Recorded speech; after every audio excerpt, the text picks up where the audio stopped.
Coronavirus merujuk kepada satu kumpulan virus yang besar yang juga merangkumi virus-virus yang lain yang boleh mendatangkan penyakit kepada manusia. Ia termasuklah SARS-CoV, MERS-CoV dan virus-virus yang lain. Objektif kempen dijalankan. Yang pertama, membincangkan kepentingan kesedaran bahaya COVID-19. Yang kedua, mengenal pasti faktor dan punca berlakunya wabak COVID-19. Yang ketiga, menerangkan langkah-langkah pencegahan. Dan yang terakhir, keempat, menerangkan kesan penularan wabak COVID-19. Kepentingan kesedaran COVID-19. Poin yang pertama adalah memberi peringatan kepada masyarakat supaya lebih berhati-hati dan berwaspada.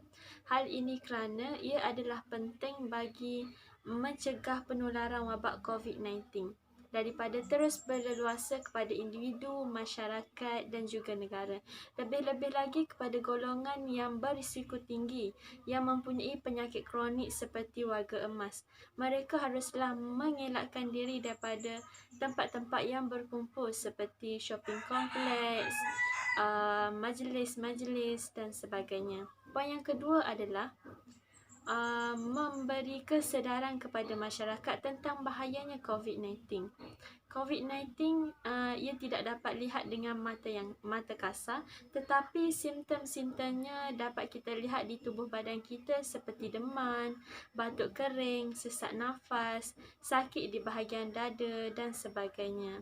Oleh itu, kita haruslah mencegah penularan wabak COVID-19 ini daripada berlaku. Baiklah, saya akan membincangkan tentang kepentingan kempen kesedaran COVID-19 yang seterusnya adalah dapat mendidik masyarakat supaya mengikuti langkah pencegahan yang disediakan. Antara langkah pencegahan yang kita sebagai rakyat perlu patuhi adalah dengan memakai pelitup muka. Kita dinasihatkan untuk tidak menggunakan pelitup muka yang sama berulang kali. Sebaiknya kita perlulah menukar pelitup muka dari semasa ke semasa. Baiklah, langkah pencegahannya seterusnya adalah dengan kekal berada di rumah atau stay at home. Apabila kita berada di rumah, secara tidak langsung kita dapat menghindarkan diri kita daripada dijangkiti virus COVID-19. Antara kepentingan kempen kesedaran COVID-19 yang seterusnya adalah dapat mendidik masyarakat supaya menjadi masyarakat yang prihatin terhadap situasi dan keadaan semasa. Baiklah, dengan adanya kempen kesedaran ini, pastinya dapat membuka mata masyarakat tentang bahayanya apabila kita dijangkiti virus COVID-19.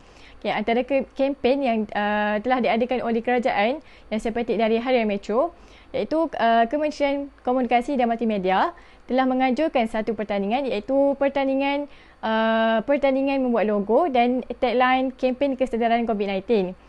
Kempen ini adalah satu usaha untuk menerapkan budaya norma baharu dan kawalan kediri dalam kalangan masyarakat untuk mengekang penularan COVID-19. Satu penyebaran COVID-19. Yang pertama adalah pergaulan dan pergerakan manusia. Namun begitu, masih terdapat segelintir masyarakat yang gagal mematuhi penjarakan fizikal. Sikap sambil lewa di kalangan masyarakat ke atas peningkatan kes COVID-19 merebak dengan cepat dan pesat. Oleh demikian, adalah tepat bagi kerajaan mengenakan perintah kawalan pergerakan bagi mengawal dan mengekang COVID-19 ini yang semakin merebak di kalangan masyarakat. Baru-baru ini, Malaysia telah merekodkan peningkatan kes harian tertinggi secara mendadak selama 5 hari berturut-turut sehingga angka kes 9,020 pada 29 Mei 2021. Dalam berita harian, menurut Menteri Kesihatan Datuk Seri Dr. Adham Baba berkata, peningkatan kes COVID-19 bagi kluster keagamaan ketika ini berpunca daripada aktiviti dan pergerakan orang ramai sepanjang Ramadan dan Aidilfitri. Bermula pada 1 Ogos 2020, kerajaan telah mewajibkan orang awam untuk memakai pelitup muka atau mask jika berada di tempat awam dan sesak untuk mencegah penularan COVID-19 ini. Selain itu, kompaun dan saman juga akan dikenakan kepada mereka yang ingkar kepada arahan tersebut. Namun demikian, masih terdapat segelintir masyarakat yang tidak memakai pelitup muka dengan alasan mereka tidak selesa ataupun mereka rimas. Tahukah anda bahawa virus COVID-19 ini sangat mudah berjangkit dan tersebar secara langsung dari satu individu ke individu lain melalui titisan dari saluran pernafasan yang keluar apabila bercakap, batuk ataupun bersin. Oleh itu, jika ada yang masih berdegil untuk tidak memakai pelitup muka, maka virus COVID-19 ini akan terus merebak dan merebak. Jadi kita seterusnya pergi kepada apakah kesan wabak COVID-19 ini. Jadi antara kesan COVID-19 ini ialah hilangnya pekerjaan. Dilaporkan hampir 100,000 orang hilang pekerjaan sejak Januari lalu. Sistem insurans pekerjaan iaitu SIP merekodkan seramai 99,696 pekerja diberhentikan antara Januari hingga 27 November akibat kesan penularan COVID-19. Jadi, Timbalan Menteri Sumber Manusia Anwar Hashim berkata pembuangan pekerja itu termasuk melibatkan golongan yang berkemahiran tinggi masing-masing membabitkan kategori pengurus seramai 13,109 orang, profesional seramai 26,079 orang dan juruteknik serta profesional bersekutu seramai 19,095 orang. Jadi di sini jelaslah bahawa COVID-19 ini merupakan faktor yang telah dikenal pasti menjadi punca kepada hilangnya pekerjaan termasuklah pengambil alihan dan penutupan syarikat serta kewangan yang sangat kritikal. Seterusnya, kesan COVID-19 adalah ekonomi merosot. Kepesatan ekonomi dunia pada masa ini sangat dipengaruhi oleh pandemik COVID-19, khususnya dalam memasuki akhir suku pertama 2020 menjadi satu fenomena yang amat merugikan bagi seluruh manusia di berbagai negara. Bahkan, pertubuhan yang berskala antarabangsa dalam bidang kewangan khususnya iaitu Tabung Kewangan Antarabangsa dan Bank Dunia telah meramalkan bahawa sehingga akhir suku pertama 2020 ini, ekonomi global akan memasuki kemerosotan dan penurunan yang sangat ketara yang akan dirasai di seluruh dunia. Selain itu, ia amat merugikan bagi masyarakat dunia, salah satunya pada bidang ekonomi. Dianggarkan bahawa 93 negara yang telah dijangkiti COVID-19 akan membawa risiko yang sangat buruk bagi ekonomi dunia termasuk negara Malaysia sendiri di mana terjadinya kemerosotan dari segi pelancongan, perdagangan serta pelaburan. Penyebaran virus COVID-19 kian menular lebih pantas berbanding ketika pada awal pandemik dahulu. Situasi ini telah membimbangkan seluruh rakyat Malaysia. Oleh yang demikian, beberapa langkah telah digariskan oleh pihak Kementerian Kesihatan bagi membasmi virus ini daripada terus menular. Pertama sekali, kita hendaklah kerap mencuci tangan dengan menggunakan air dan sabun serta menggunakan sanitizer bagi membasmi kuman yang berada pada tapak permukaan tangan.